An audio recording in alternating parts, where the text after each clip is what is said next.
everyone, welcome back to PTE Prep Like a Pro, and today I'm going to be talking you through part 2 of the PTE Academic test, the reading section. Hopefully you've already caught up with my first video, where we went through the question types on the speaking and writing section, and now you're ready to move on to part 2. This section is probably the shortest part of the test, taking between 29 to 30 minutes. And in that time, you want to be able to show off all of your amazing reading skills. There are 5 question types for this section that all test your ability to comprehend written English. So we're going to go through each one of them, tell you what happens in each one, and give you some tips to succeed. So let's get straight into it. The first question type, fill in the blanks. In this question type, you'll see a piece of text with several gaps. Your job in this question, you need to select the word from the drop-down list that you best think fills the gap. My top tip, skim through the passage first. This way you'll have a good understanding of the topic and the context. That way when it comes to selecting a word, you'll have the knowledge you need. And here's a fun fact for you. The fill in the blanks question not only assesses your reading, but also your writing skills. Talk about hitting 2 birds with 1 stone. Moving on to question type 2, multiple choice, multiple answer. After reading through the text, answer a multiple choice question on the content or the tone by selecting all of the answers that apply. My tip here is to check through your answers carefully. If you have selected the wrong answer, you will lose marks. Be super careful with the answers you've selected. If you think one might be wrong, just click on it again to deselect. Question type 3, reorder paragraphs. This is for the puzzle solvers out there. In this task, several text boxes will appear in a random order. Your job, to put them in the correct order. My tip, if I were you, start by looking for the topic sentence.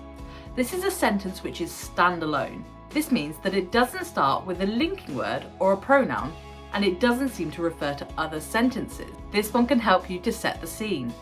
Next, question type 4. Fill in the blanks. In this question type, the text appears on the screen with several gaps in it. Drag words from the box below to fill in the gaps. But think carefully. There are more words than there are gaps. A good tip here is to think about the words that you commonly see or hear together. For example, some words often go together to form a common phrase. These are called collocations, like general public, or fast food, or saving time. Do keep an eye out for these, but critically, make sure that they make sense in the context of the passage. And so we're at the final reading question type 5, multiple choice, single answer. For this one, you simply need to read the passage and answer a multiple choice question. And for this one, you select just one response. My top tip, read through all of the answers very carefully. This way you can discount any that aren't actually included within the text and identify those that may relate to the text. So that's it. 5 question types where you really want to be pushing up those scores. And there are so many ways that you can practice your reading skills so that you can get better. For example, you could read a book in English that you already know the story to. This will help you to focus on reading the words since you already know the storyline. Another thing you can do is you can pop the subtitles onto English as you're watching TV. This way you can read along as they're speaking in your native language. Another way to develop your English reading skills is by surfing the internet.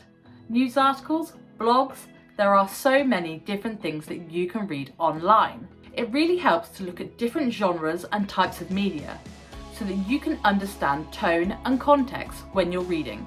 And don't forget, you can actually practice all of the different question types that I've mentioned. We have a great resource called the Question Bank. This has over 300 different questions where you can practice your speaking, your reading, your writing, your listening skills. So you can have a go at the 5 different question types that I've highlighted today.